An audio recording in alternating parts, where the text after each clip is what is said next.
और जब घर में माखन नहीं मिलता तो कल 3 बजे ही बछड़ा खोल दिया, बछड़ा सारा दूध पी गया। 5 बजे जब मैं बाल्टी लेके दूध निकालने गई तो अब गाय दूध नहीं दे रही।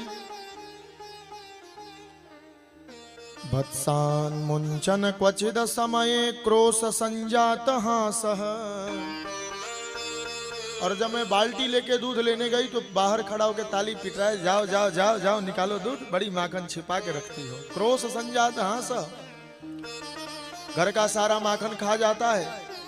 यशोदा बोली छिपा के रखो। बोली ये शौर्य विद्या का आचार्य है। स्तेयम स्वादवत्यथ दधिपयः कल्पितैस्तेयो गई। इसके पास कई विद्या है चोरी के। हमने एक दिन छीके पर लटका दिया मटका रस्सी में, पीढ़े पर चढ़ करके और मटकी में डंडा मारा, टक सो मटकी फूट गई, सारा माखन खा गया। मेरे बेटे को भी खिलाया,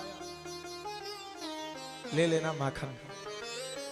जब यशोदा जी ने कहा, गोपिया कहने क्यों रे यशोदा, ये केवल तेरा बेटा है, ये हमारा भी है। दुख इस बात का है जब इसका पेट भर जाता है तो मरकान भोक्ष्यन विभजति सचन्नाति भांडम भिन्नति। जब इसका पेट भर जाता है तो ये बंदरों को खिलाता है, और बंदरों को इसकी बोली देखो, सीटी मार के बंदर बुला लेता है, बंदर आ जाते हैं, खिलाता है, और अंत में कहता है स्वाद नहीं है। इसलिए देखो बंदर भी नहीं खा रहे इसके माखन। बनाने नहीं आती, फुहरी है ना, एकदम गलत तरीके से बनाती है। ऐसा कह के माखन की मटकी पटक देता है। अब ददिया सास जमाने की मटकी जब फूटती है तो सास हमें गाली देती है, मुहजरनी कहाँ गई थी, मटकी फूट गई। अब बताओ 3 दुर्दशा। और सबसे दुर्दशा तो तब होती है द्रव्यालाभे सगृह कुपितो यात्युपकृष्य तोकान। जब घर में कुछ नहीं मिलता तो कहते हे भगवान 1 साल के अंदर इसके घर में आग लगा दो। जिसके घर में माखन नहीं वो घर किस काम का, ऐसा श्राप दे के जाता है। अब बोलो सखी हम क्या करें। एक गोपी बोली हमारे यहाँ तो गजब लीला किया। क्या किया? बोले हस्ताग्राहे रचयति विधिम पीठ कोलू खलाद्यई। हमने जब माखन और ऊंचे किए तो उखल डगरा करके लाया, उसी के ऊपर चढ़ करके माखन चोरी करी। पद्मराग का जो कंगन पहनाई हो, अंधेरे में चमकता है, उसी प्रकाश से माखन की मटकी ढूंढ लेता है। एक सखी बोली कल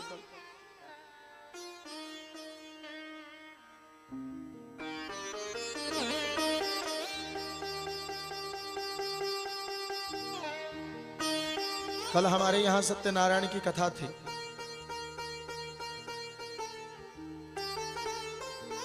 और दरवाजे पे गया, खिड़की पे गया, भाभी जी प्रणाम। हाँ बताओ, बड़ा सुगंध आ रहा है घर से। हाँ सुगंध आ रहा है, सत्यनारायण की कथा है। अब बोले तो प्रसाद दे दो, टाइम नहीं है, अब लेके निकल जाऊंगा। अरे 3 साल का बालक, तुझे टाइम नहीं, कहाँ नौकरी करने जा रहे हो?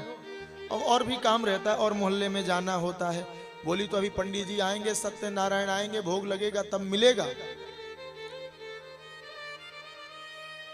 अरे सत्यनारायण आएंगे, कहाँ आएंगे? बोले आंगन में जो चौका लगा है उसी पीढ़े पे आएंगे। और इतना सुन के यशोदा नीचे गया और नाली में गिरे हुए 2 पिल्ले के बच्चे लाए और उसी पीढ़े पे बैठा दिया। फिर खिड़की पे आके बोला जाओ भाभी जी आपके सत्यनारायण आ गए, भोग लगा करके हमें अपनी प्रसादी दो। और जब मैं आंगन में गई तो देखी नाली में गिरे हुए पिल्ले के 2 बच्चे बैठे हैं। इतनी उत्पात कर रहा है तेरा लाला। एक बोली मेरे साथ तो गजब किया है। कल मेरे पतिदेव जब बाजार से दोपहर में ही आ गए, तो दोपहर में आ गए तो अब चूंकि हवा के कारण हम बीच दरवाजे में सो गए और किवाड़ खुला छूट गया। और हमारे पतिदेव जी थोड़ी लंबी लंबी दाढ़ी रखते हैं, और हम दोनों को जब इसने सोया पाया एक साथ और दरवाजा खुला पाया, हम करवट फेरे तो उनकी दाढ़ी खिंचाए, और जब वो करवट फेरे तो हमारी चोटी खिंचाए। हम उनसे कहे क्या कर रहे हो, वो कहे क्या कर रही हो, क्या कर रहे हो, क्या कर रही हो। दोनों आदमी ने 10-10, 20-20 बाल नोच लिए अपने अपने। इसी के कारण यशोदा जी बोली इसे पकड़ के लाओ तब मानूंगी। एक दिन गोपियों ने पकड़ लिया। भगवान कहने लगे छोड़ दो मुझे। गोपी बोली नहीं ऐसे नहीं छोड़ूंगी, तेरी मैया मानती नहीं कि तू धम करता है। सुनो हम तुझे दंड देंगी। बोले